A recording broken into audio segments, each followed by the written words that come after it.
Hi, I'm Randy Kirk, and today I'd like to talk to you about another catalyst for our Tesla stock. Catalyst, of course, is something that causes the stock to go crazy. A catalyst, of course, in chemistry is you add one more ingredient and all of a sudden something takes place that can't take place until that catalyst happens. So the same thing is true with Tesla stock. There are things that are unknown by the general public or by the general investing public that may be known to you or will be after you watch this video, that if it happens, could cause the stock to go crazy.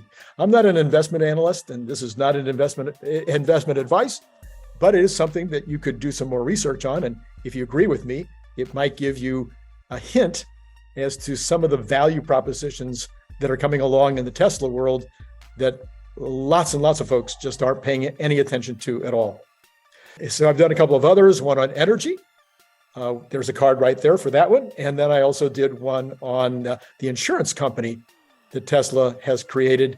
You can check the card there as well. Go check those out. So today, I want to talk to you about a slightly more obvious catalyst, but one that is completely being ignored. And at the end of this video, you might agree, you might not agree, but challenge me in the comments. If you don't agree, love to hear about it.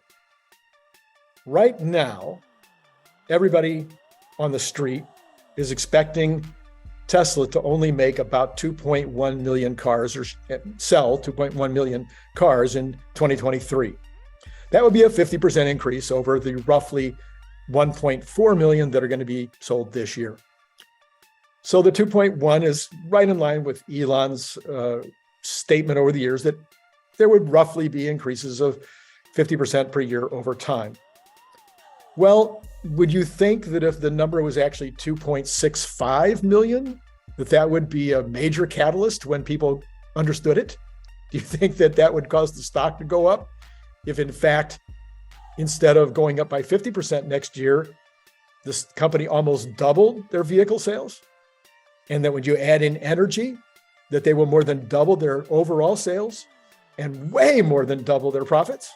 Do you think that would create a catalyst? Well, so then I'm going to give some really simple math here with regard to the numbers of cars and vehicles that they're going to make next year, because I don't think this is all that complicated. And I'm kind of confused why some of the major pundits and folks that follow Tesla really closely and are respected for the estimates that they make aren't a lot closer to me in this number.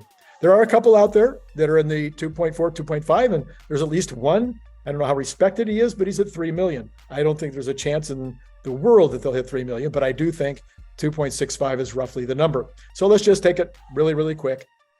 Elon has already said that they expect to be at a run rate of 500,000 cars per quarter by the end of the year. So if the run rate is going to be 500,000 by the end of the year per quarter, you just have to multiply times 4 to get to 2 million.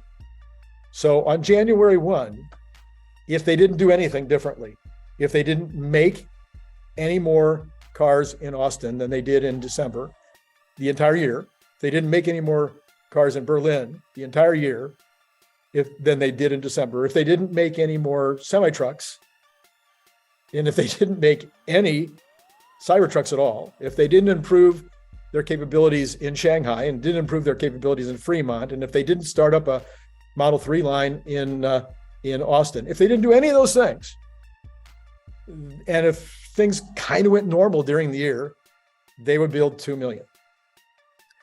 So where do we get the rest of that 0.65 or 650,000 cars? Well, I don't think that that's going to be the case. So I think that that Elon has already said that they will do 750,000 cars, 750,000 Model Ys in Austin in the first quarter. Well, if we multiply that times 4, you're at 300,000 a year.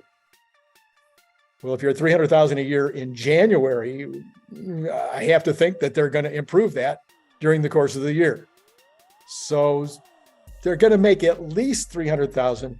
Let's call it 350,000. I think it'll be more than that, but let's call it 350,000. Now just duplicate that for Berlin. So 350,000 for Austin, 350,000 for Berlin. Well, there's 700,000 cars that they're going to make.